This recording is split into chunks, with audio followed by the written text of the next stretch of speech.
Nandamuri అభిమానులంతా Mokshagna entry కోసం చాలా కాలంగా ఎదురు చూస్తున్నారు.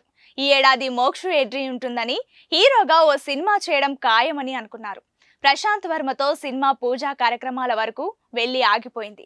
ఆ తర్వాత చాలా మంది దర్శకుల పేర్లు వినిపించాయి. బాలకృష్ణ స్వయంగా మోక్షజ్ఞని పరిచయం చేస్తారని, ఆదిత్య 369 సీక్వెల్లో మోక్షజ్ఞ కనిపిస్తాడని ప్రచారం జరిగింది. అయితే ఇప్పుడు మరో అప్డేట్ వచ్చింది. మోక్షజ్ఞ ఎంట్రీ ప్రశాంత్ వర్మ సినిమాతోనేనని, అయితే అందుకోసం ఇంకొంత సమయం ఎదురు చూడాలని తెలుస్తోంది. ప్రశాంత్ వర్మ ప్రస్తుతం జై హనుమాన్ పనుల్లో ఉన్నాడు. అతి త్వరలోనే ఈ ప్రాజెక్ట్ పట్టాలెక్కబోతోంది. జై హనుమాన్ ముగిసిన తర్వాత మోక్షజ్ఞ సినిమాను మొదలెడతాడట ప్రశాంత్ వర్మ. ఇందుకు బాలకృష్ణ కూడా అంగీకారం తెలిపారని సమాచారం.